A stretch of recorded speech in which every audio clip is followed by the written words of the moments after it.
Donc, bienvenue à ce tutoriel qui va traiter cette fois-ci de la conversion d'un graph-set vers un diagramme échelle sous RSLogix. Premièrement, nous venons d'ouvrir un projet sous Micrologix 1400. Nous allons commencer par l'enregistrer. Nous allons l'enregistrer sous quoi? Sous graph-set. Tuto. Nous allons le mettre sur le bureau. En l'enregistrant, il existe déjà, on le remplace. Donc, à partir de maintenant, ce qu'il nous faut faire, c'est partir d'un graph-set pour faire ceci. Donc, si on regarde le graph-set que voici, on voit qu'il est constitué de 3 étapes. L'étape 0, l'attente. L'étape 1, où on demande à la cage de descendre vers le rez-de-chaussée. Et l'étape 2, qui va repartir du rez-de-chaussée et remonter vers le deuxième étage. Pour ce faire, nous allons commencer par enregistrer, créer nos entrées et nos sorties, ainsi que nos binaries qui vont nous permettre de faire le graph-set comme tel.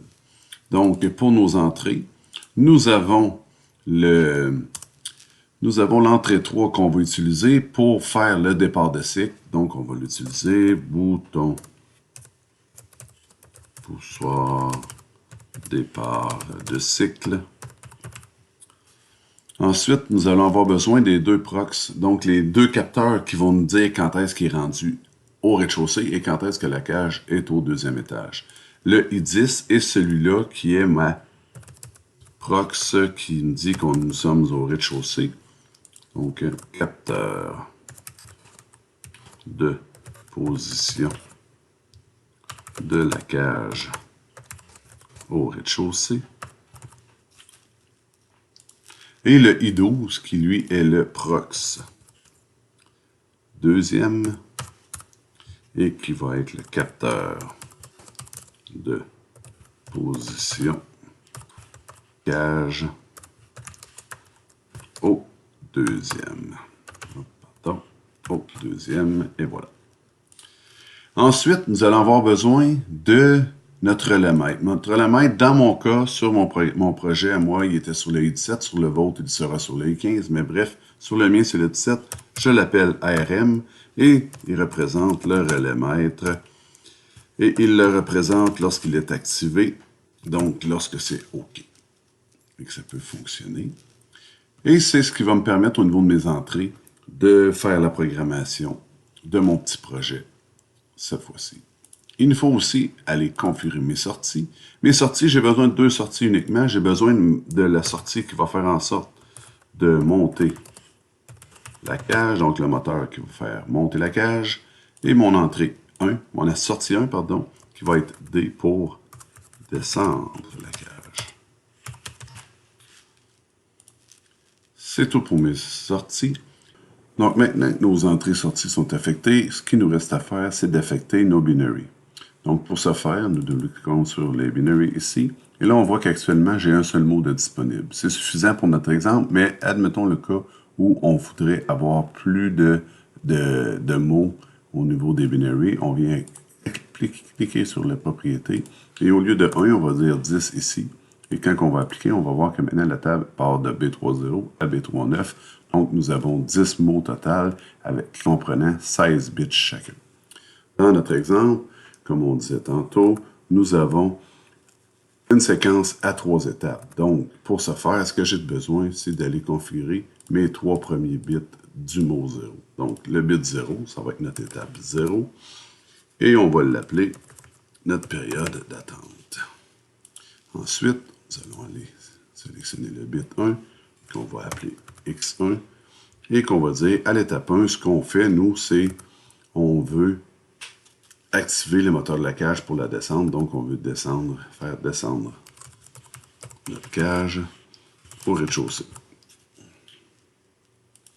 Et ensuite, à l'étape 2, dernière étape, ce que nous voulons, c'est remonter au deuxième. Et c'est comme ça qu'on vient configurer nos binaries et leur donner une attribution. Les binaries comme tels, ce sont des bits virtuels qui ne seront pas qui n'affecteront pas des outputs, donc il n'y a rien qui va se faire. Ça va juste se passer à l'interne. C'est des bits mémoire qu'on utilise à l'interne. Donc une fois que ça c'est fait, on va être prêt pour commencer la programmation. Donc, pour la programmation, ce qu'on doit faire maintenant, c'est convertir notre fameux graph7 en ladder. Donc, pour ce faire, on va aller consulter notre graph7.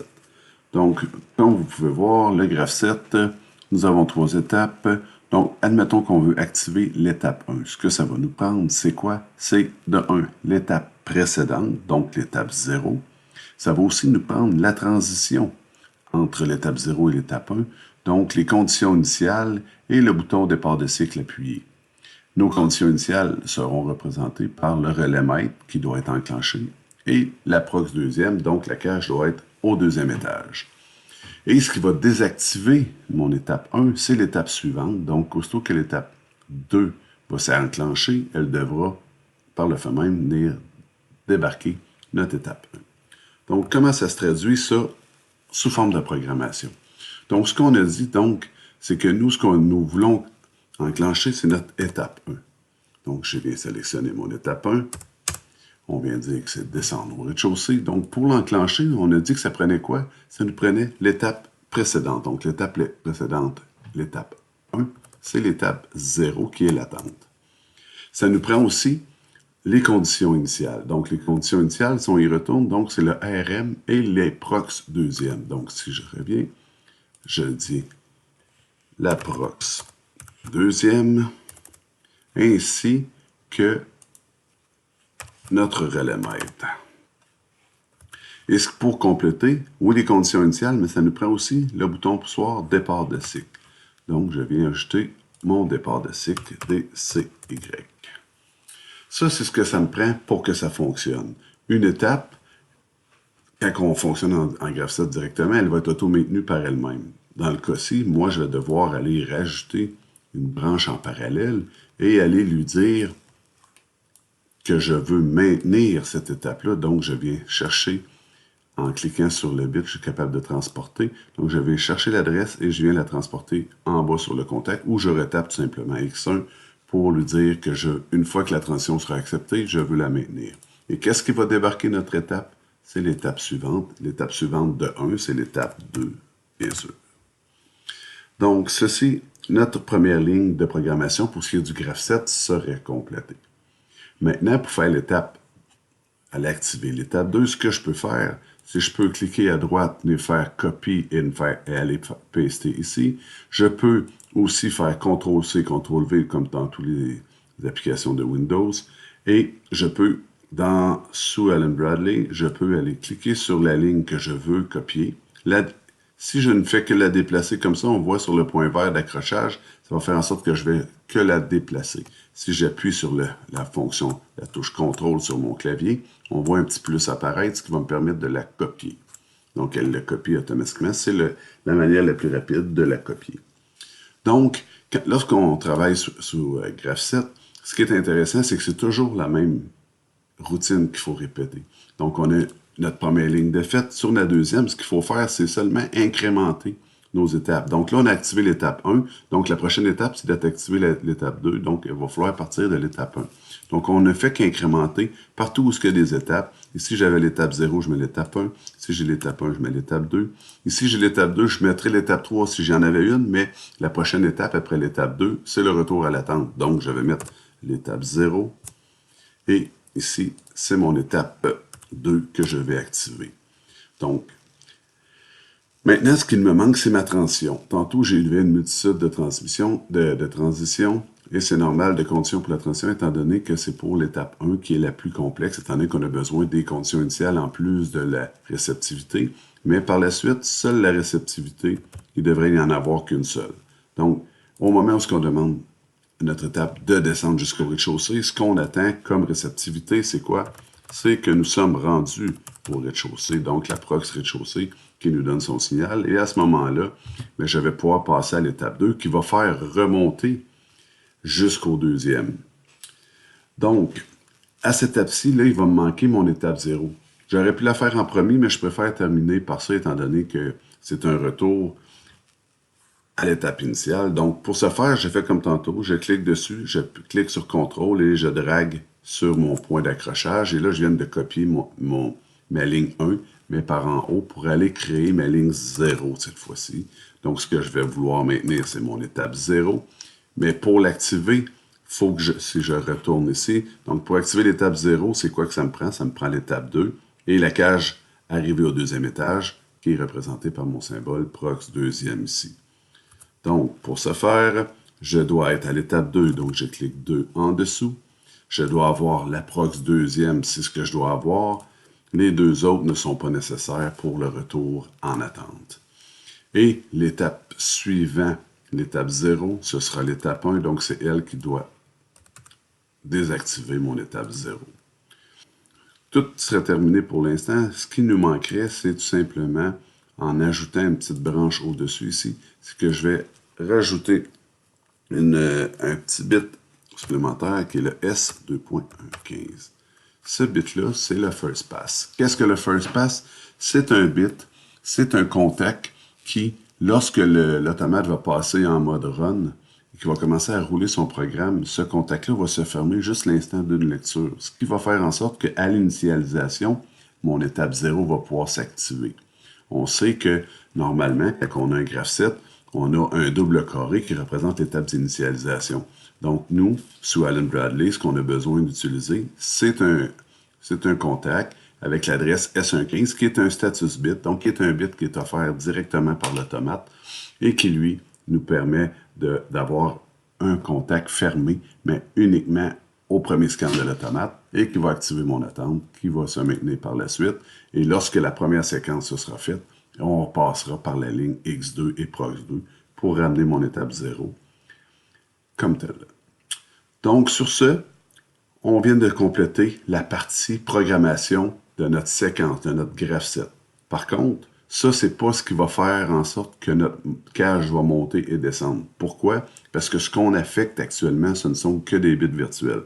Donc, oui, on va avoir des mémoires qui vont nous dire qu'on devrait descendre au rez-de-chaussée, remonter au deuxième, mais pour que le travail se fasse réellement, on se doit d'aller activer les sorties. Donc, pour ce faire, je vais m'ajouter une nouvelle ligne avec un contact et une bobine. La bobine, ce que je vais faire, je vais aller activer la montée. Et là, ce que je dois me poser comme question, c'est, lorsque je regarde mon graph set, à quelle étape est-ce que je dois activer la montée? C'est à l'étape 2. On voit ici que c'est là que j'active ma montée. Donc, ici, ce que je vais sélectionner, c'est l'étape 2.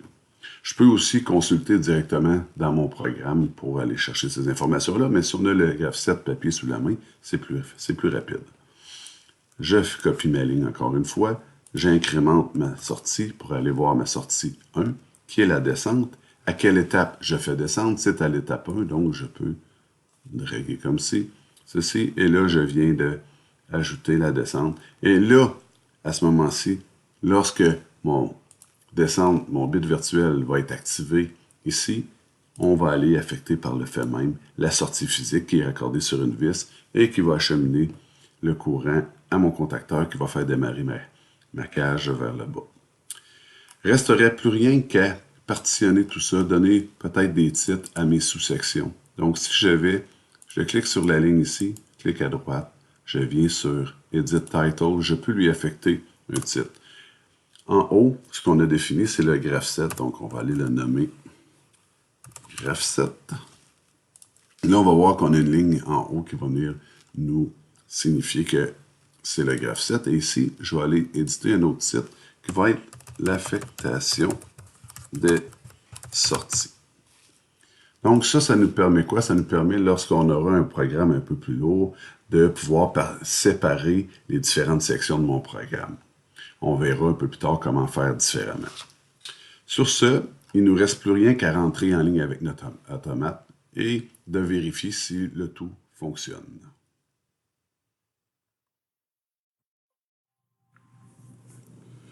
Donc, pour transférer, ce qu'on doit faire tout d'abord, ce qui peut être pertinent de faire, c'est de faire une vérification de notre programme. Donc, si nous avons une petite page qui nous permet de vérifier le ladder dans lequel on est en train de travailler, donc c'est-à-dire le LAD 2, mais si on appuie ici, ça va être plutôt vérifier le projet en entier. Ce qui fait que si nous avons généré des erreurs, ben, elle va nous le dire. Donc, nous cliquons ici. On voit que toutes les lignes ne sont plus en édition. On voit ici que la vérification a été complété et qu'il n'y a pas d'erreur qui a été trouvée. Donc, nous sommes sur la bonne voie. À partir de là, nous voulons communiquer pour pouvoir transférer à notre automate la tâche à exécuter. Donc, pour ce faire, deux méthodes. Je peux venir sur Comms, System Comms, et aller voir ce que j'ai de disponible. Actuellement, j'ai un réseau série qui n'est pas fonctionnel et mon réseau PLCnet, Ethernet, où est-ce que là, je vais pouvoir communiquer soit avec mon automate ou avec mon écran opérateur, mon interface opérateur, qu'on verra dans un autre tutoriel. Donc, nous, on veut communiquer avec l'automate. On clique une fois dessus et on peut faire download et là, ça va nous permettre de transférer. L'autre méthode, nous voyons qu'actuellement, le driver avec lequel il veut communiquer, c'est le réseau série. Nous, on veut y aller avec le mode Ethernet. On peut y aller aussi avec le contrôleur propriété. On vient dans le contrôleur communication. Actuellement, le driver sélectionné, c'est le réseau série. Nous, on va lui dire qu'on veut communiquer avec le PLCnet. On va appliquer. Et là, on voit qu'actuellement, PLCnet, c'est ce qu'on veut. C'est celui qui est fonctionnel. Et à partir de ce moment-là, on n'aura qu'à venir ici et appuyer sur Download pour pouvoir envoyer. On nous envoie un message alors pour dire qu'on veut downloader quelque chose dans le projet. Nous disons que oui. Il nous dit qu'il est en mode run, qu'on doit l'arrêter et le mettre en prog pour pouvoir le faire. On l'accepte. Et là, nous sommes en train de transférer. Et là, on voit que la communication est différente de ce qu'il y avait actuellement dedans. Il nous dit qu'on va le partir. Donc, est-ce qu'on l'accepte? Absolument, on l'accepte. Donc, il y a un changement qui a été détecté dans le module Ethernet. Donc, on l'accepte aussi. On veut-il aller en mode run? Oui, bien sûr. On veut-il aller en ligne? Oui, nous voulons visualiser. Donc là, on voit qu'actuellement, tout est en fonction. Ce qui est en vert signifie que ça passe. Ce qui est en... Comme ici, on voit que le DCY ne passe pas. C'est la seule chose qui nous manque pour pouvoir actionner la descente de notre ascenseur. Donc, on peut, si on veut, on peut aller cliquer sur notre DCY. Donc, je vais m'exécuter. On va la machine.